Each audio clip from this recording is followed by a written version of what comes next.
Salut à tous, j'espère que vous allez bien. Bon, aujourd'hui nous sommes samedi matin. Je ne vais pas travailler, je vous dis tout de suite. Je vais vous montrer un petit peu l'étendue des dégâts au niveau, vous savez, j'ai fait le terrassement. Il a plu beaucoup là, ces derniers jours, il a pas mal plu. Donc, j'ai une petite piscine, rien qu'à moi. Je vous montre ça. Regardez-moi ça. Regardez-moi ça, il y en a pas partout, ça va encore. Mais surtout là, sur cette partie-là. Certains d'entre vous vont me dire comme quoi, oh, c'est une catastrophe, comment on va faire, comment tu vas faire, comment tout ça. Vous en faites pas. Là, par rapport à ce qu'il a plu, j'ai pas beaucoup d'eau. J'ai vraiment pas beaucoup d'eau. Et bien sûr, il faut savoir qu'à ce niveau-là, ici, je vais avoir un puisard. Donc le puisard, c'est tout simplement un trou rempli, je crois, de gravillons ou de conneries comme ça. Tout simplement pour faire évacuer l'eau dans la terre. Donc c'est un trou assez gros et qui descend assez profond. Donc par rapport à la flotte que j'ai là, ça va s'évacuer facilement. Et au cas où, dans ce puisard-là, je vais rajouter une petite pompe de relevage. Donc si ça déborde, ça va aspirer l'eau et l'envoyer, je pense, je vais passer un tuyau, vous savez, pour le mettre au niveau de la rue. Comme ça va partir dans la rue. Je vais faire ça comme ça et comme ça, je serai tranquille. C'est vraiment juste du au cas où. Et au pire du pire, allez, si vraiment, admettons, la pompe de relevage ne fonctionne plus, vous savez que j'ai un tuyau dans le garage. Celui-là, celui-là qu'on voit là au niveau du truc jaune, j'ai ce tuyau-là. Vous êtes nombreux à m'avoir demandé à quoi il allait me servir. Tout simplement, je vais mettre une bouche d'évacuation à ce niveau-là. Et vraiment au cas où, mais vraiment c'est au cas où, en dernier recours, si jamais le niveau monte dans le sous-sol, ça va aller au niveau du garage, la première entrée c'est le garage, et ça va descendre dans ce caniveau-là, qui lui va être envoyé à une autre pompe, la pompe de relevage de toute la maison. Ça va être envoyé là-dedans et ça va être renvoyé dans les canalisations. Vraiment, si mon sous-sol est inondé un jour, ça voudra dire que j'ai eu 3 problèmes. Mon puisard n'absorbe pas assez, la pompe de relevage qui est dans le puisard est tombée en panne, et le dernier recours, c'est la pompe de relevage de toute la maison. Donc si elle est tombée en panne, en plus c'est une double pompe que je vais mettre, donc si ça tombe en panne, ça voudra dire que j'ai 3 pompes qui sont tombées en panne en même temps. Donc c'est vraiment pas de bol. Mais honnêtement, je suis quand même content qu'il ait plu, tout simplement parce que ça va tasser la terre, ça va bien la tasser et je vais plus m'enfoncer dedans réellement.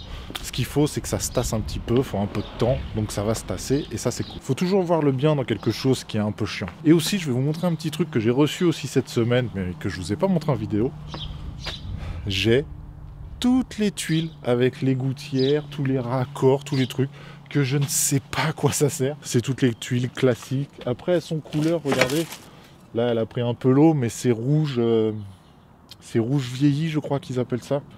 Je suis pas trop sûr de ce que je vous dis, mais voilà, c'est couleur un peu rouge. Ça va ressembler tout simplement par rapport à la toiture de mon voisin, c'est quasiment les mêmes tuiles. Regardez. Ça va vraiment être dans ces teintes-là. Même le crépi, je vais le faire dans les mêmes teintes. Et comme ça donne aussi une harmonie entre les deux maisons. Donc voilà pourquoi je vais faire la même couleur, les mêmes choses. J'ai les fenêtres, elles sont de la même couleur. Voilà, faut aussi donner une petite harmonie sur tout l'ensemble, parce que c'est vrai, quand on voit plusieurs maisons vraiment très différentes dans un même quartier, je vous avoue que c'est pas très joli.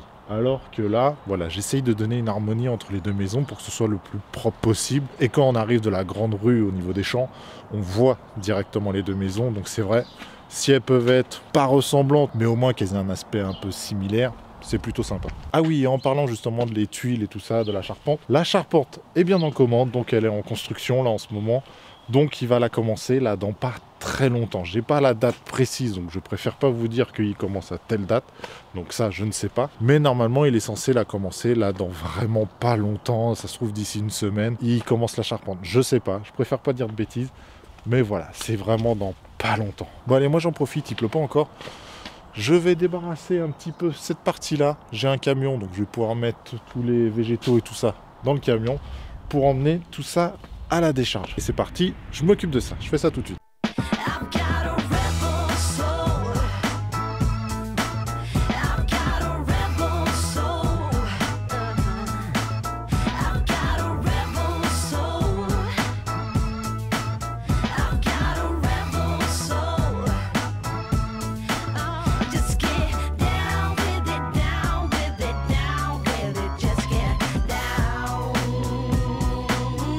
Bon allez, c'est parti, direction la décharge. Le camion est plein. tout simplement pas.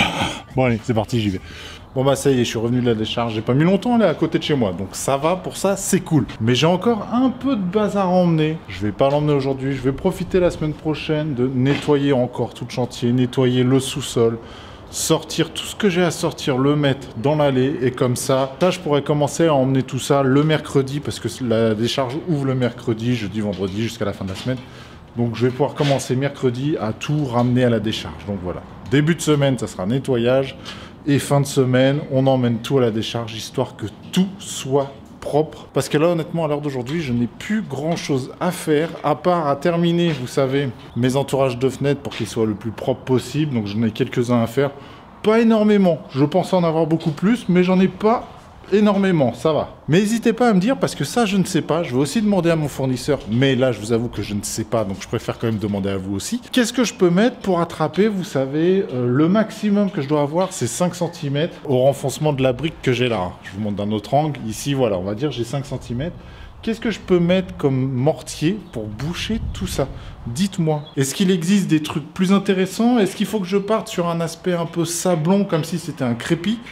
Dites-le moi en commentaire, je ne sais pas. Là, je vous avoue que je ne sais pas du tout. Dites-le moi, je prendrai ce que vous me conseillez, ou que mon fournisseur me conseillera aussi, hein. Je vais faire les deux. Hein. Mais n'hésitez pas à me le dire. Mais voilà, tout simplement, j'ai que ça à faire en attendant la charpente. Je veux pas non plus commencer à faire les VMC, l'électricité et tout ça. J'ai quand même peur qu'on vienne me piquer des choses, hein, ce qui est quand même logique. Hein. Donc, je vous avoue que ça m'ennuie un petit peu. Tant que j'ai pas la toiture et tant que j'ai pas les fenêtres, c'est un peu chiant. Mais au sujet des fenêtres, j'ai l'un d'entre vous qui m'a contacté, je dis pas son nom pour l'instant parce que je sais pas s'il veut que je le dise, mais l'un d'entre vous m'a contacté pour me fabriquer les fenêtres, donc elles sont de meilleure qualité par rapport à ce qui est Leroy Merlin et tout ça, avec des finitions beaucoup plus sympas. Donc il m'a contacté et on a prévu de faire ça ensemble. Et aussi, ce qui va être sympa, c'est que je vais pouvoir faire aussi une petite vidéo pour voir comment on fabrique une fenêtre en PVC, parce que j'en ai aucune idée. Moi, zéro. Honnêtement, je ne sais pas comment ça se passe. Je sais qu'on reçoit des trucs en PVC et tout ça.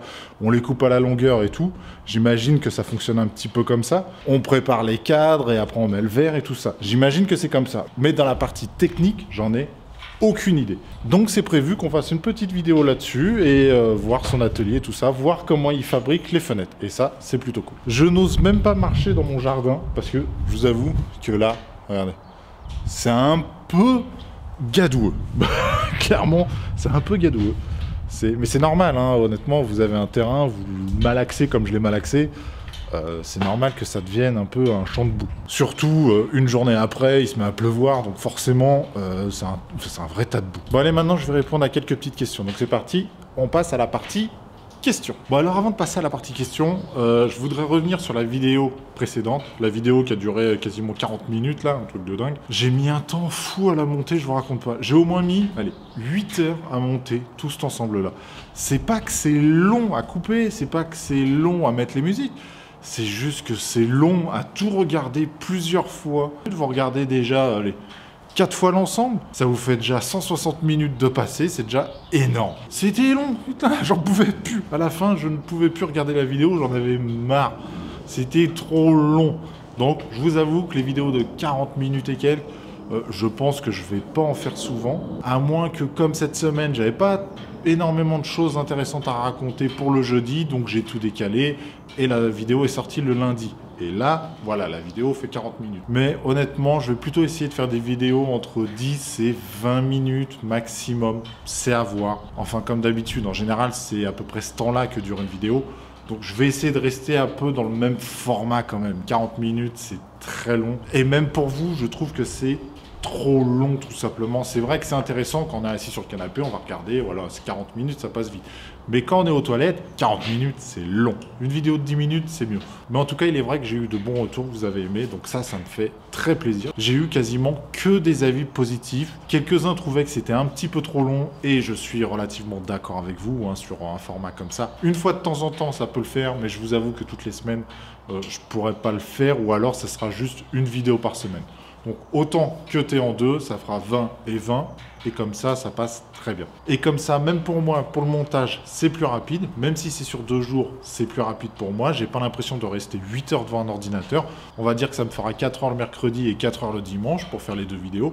Donc ça, c'est plutôt cool. Même pour moi, c'est plus reposant en soi. C'est pas que c'est fatigant à monter une vidéo, c'est que c'est à la fin, c'est long. Tout simplement, c'est que c'est long. Mais en tout cas, voilà. Tout ça pour vous dire merci parce que ça vous a plu. Donc merci. Alors, j'ai une petite question de Cassandra Bilavin. Bonjour Olivier, bon travail. Alex, mon mari, demande, c'est bien, je passe par ta femme pour poser une question, c'est rigolo. Tu continues plus tard le sous-sol du garage Placo et oublie pas les laines de verre. Alors, juste pour répondre un petit peu à ça, je m'organise étape par étape. C'est-à-dire, là, vous savez, j'ai fait mes rails en dessous parce que je pouvais pas faire. Au-dessus, j'attendais des briques. Donc, j'avais commencé mes rails en dessous. Donc là, après, j'ai eu mes briques, j'ai terminé toutes mes briques à l'étage. Après, j'ai fait tout ce qui était raillage au rez-de-chaussée. J'attends la toiture. Donc là, c'est un peu le problème. Une fois que j'ai la toiture, je vais aussi faire tout ce qui est raillage de l'étage. Une fois que tous les raillages sont faits, j'ai l'intention de passer tout ce qui est électricité, plomberie, VMC, tout cet ensemble-là, le chauffage, tout. Une fois que ça c'est fait, le pétard, vous savez, pour faire la mousse, que tu avais projeté sur tous les murs pour l'isolation. Une fois que ça c'est fait, placo sur tout l'ensemble.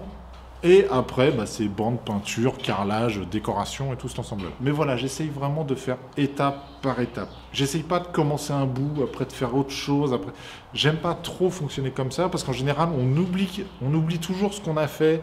On doit revenir dessus, on se pose toujours des questions. Je vous avoue que je préfère, voilà, faire étape par étape. Là, la prochaine grosse étape, c'est la toiture. Une fois que la toiture est faite, je fais tout ce qui est raillage au niveau de la toiture. En attendant, tout ce qui est fenêtre, ce qui ne devrait pas tarder. J'ai encore quelques petites choses à voir avec le fabricant, comme je vous ai dit. Donc, c'est vraiment 2-3 petites choses, mais au niveau timing, normalement, on est plutôt bon. Mais voilà, tout simplement pour dire que j'aime pas commencer quelque chose tant qu'une autre partie n'est pas finie. Je préfère tout bien faire et après passer à une autre étape. Comme ça, je reviens plus dessus, parce que très souvent, on revient plus dessus, ou alors on n'y pense plus, ou alors voilà. Je préfère faire vraiment étape par étape. Alors j'ai une question de Mathieu Sansbero. Excuse-moi si ça ne se dit pas comme ça. Salut, super vidéo. Pour moi, ces timelapses sont parfaits. Bonne continuation. Merci à toi. Juste pour savoir, où vas-tu faire ton escalier pour l'entrée au rez-de-chaussée? Alors, l'entrée au rez-de-chaussée, vous allez voir, c'est vraiment tout simple. Je vous montre ça tout de suite. Là, si vous regardez, j'ai arrêté mon delta à ce niveau-là. Ici, là. Hop, je vous zoome un peu dessus. Là. Voilà, à ce niveau-là. Donc à partir de là, j'ai un mur qui va aller tout droit jusqu'à la terre qui se trouve là-bas, ou même là, ici, si vous regardez, j'ai 2 piquets là, juste à ce niveau-là. Donc je vais avoir un mur qui va aller de là jusqu'à là. Ça, on est d'accord. Un mur qui va maintenir toute la terre. Et sur ce mur-là, je vais avoir l'escalier qui va descendre tout simplement au sous-sol. C'est juste ça. Mais il faut savoir, pour moi, en général, je vais jamais utiliser cet escalier-là. Très rarement, je pense. On va directement passer par le garage. On ouvrira le garage, on sort la voiture, on s'en va, on revient, on rentre la voiture. Je vais quasiment tout le temps passer par le garage. Parce que tout simplement, dans le garage, j'ai prévu, vous savez, de mettre un banc pour qu'on puisse mettre les manteaux, les chaussures, tout ça. Et ça évite qu'on rentre dans la maison et qu'on soit sale. Regardez-moi, si je dois rentrer comme ça chez moi, sur le parquet, je me fais tuer. Tout simplement, je me fais tuer. Donc honnêtement, quasiment tout le temps, on va rentrer par le garage pour nous. Bien sûr, après, des amis et tout ça vont utiliser l'escalier et arriver à la porte. Mais voilà, même au début, si on n'a pas l'escalier pour l'instant, honnêtement, c'est pas très grave. Le seul truc qui va nous manquer, c'est cet escalier-là. Et là, je pense qu'on aura déjà déménagé, qu'il n'y aura pas encore l'escalier, vu qu'il faut qu'il soit fait à la fin. Donc ça va être encore un petit bazar à faire. Bah tiens, tant que j'y suis, je pose la question. Si quelqu'un fabrique des escaliers en bois ou alors une partie en dessous métal, mais tout simplement, je veux qu'il soit recouvert de bois. Marche contre marche, en bois, en chêne, comme le parquet que je vais prendre. Après, en dessous, l'armature, que ce soit en bois, en métal, en ce que vous voulez, je m'en tamponne. Si quelqu'un sait faire ça ou est fabricant de ça, je suis preneur. J'ai un mail en description, donc n'hésitez pas à m'envoyer vos coordonnées et je vous contacterai pour ça, parce que là, je ne sais pas encore pour l'instant. J'ai déjà trouvé quelques petites sociétés. Si vous, ça vous intéresse, n'hésitez pas à me le dire. Envoyez-moi vos coordonnées par mail et je vous contacterai. Alors, j'ai une question de Rickenzie. Bonjour, la location d'une mini-pelle a-t-elle coûté moins cher que n'aurait demandé un pro, plus rapide à la tâche? Dilemme qui me concerne en ce moment. Alors oui, sûr à 200%, la location de ta mini-pelle te coûtera moins cher que de passer par un professionnel qui va faire venir une mini-pelle, qui va travailler, tout ça. Mais c'est normal parce que lui, il a des charges à payer, il a plein de choses à payer. Donc tout ça, c'est normal. Pareil pour un carreleur, si tu fais ton carrelage toi-même, ça te coûtera moins cher que si un carreleur vient et fait le carrelage. Ça, on est d'accord. Après, tout dépend le travail, comment tu le fais, forcément. Si, admettons, je dis une bêtise, le terrassier en a pour 2 jours à faire le terrassement, à enlever la terre et tout ça. Quelque chose d'assez simple à faire. Il en a pour 2 jours. Donc, on va dire, il va te prendre 1500, 1800 euros. Allez, on va dire 1500 euros pour faire ton terrassement pour 2 jours avec la pelleteuse et tout. Toi, ça va te coûter combien de faire venir une pelleteuse et de le faire toi-même en... Si le terrassier met 2 jours, toi, ça se trouve, tu vas te dire, bah, je vais peut-être mettre une semaine à le faire. Bah, tout simplement, tu regardes à la location combien ça te coûte. Là, moi, tout simplement, pour vous dire, ça m'a coûté 850 euros TTC, avec bien sûr la dépose et l'enlèvement de la machine. Hein. Je parle vraiment de tout l'ensemble. Donc voilà, ça vous donne une ordre de prix et je l'ai gardé 5 jours. Mais voilà, ça te donne un peu une ordre d'idée. Donc 5 jours, tu comptes un peu moins de 1000 euros pour 5 jours de pelleteuse. Donc voilà, mais ça c'est des calculs à faire tout simplement. Si tu sais que tu vas galérer, que tu vas pas réussir à le faire et tout, ça vaut pas le coup, passe par un professionnel. Si tu sais le faire, fais-le toi-même. Voilà, c'est tout ce que j'ai à te dire. Pareil, hein, c'est comme je vous dis, pour du carrelage, ça vous coûtera moins cher de le faire vous-même. À tous les coups, ça revient moins cher. Mais si tous tes carreaux sonnent creux, va falloir tout enlever et tout refaire. Donc en soi, ça va te revenir plus cher. C'est des calculs à faire et c'est à savoir si tu sais le faire, tout simplement. Bon, allez, ça y est, fin de vidéo pour moi. C'était une petite vidéo, hein, tout simplement, parce que, comme je vous ai dit, je n'ai plus grand-chose à faire. Mais voilà, je voulais en profiter pour répondre un peu à vos questions, parce que ça fait quand même longtemps que j'y ai pas posé. Donc, j'en ai profité, j'ai vu que j'avais plus grand-chose à faire. Je voulais répondre un peu à vos questions. Bon, allez, sur ce, comme d'habitude, si cette vidéo vous a plu, n'hésitez pas à vous abonner. Un petit pouce bleu, ça ferait super plaisir. Bon, allez, sur ce, je vous dis à la prochaine, et comme d'habitude, prenez soin de vous. Ciao!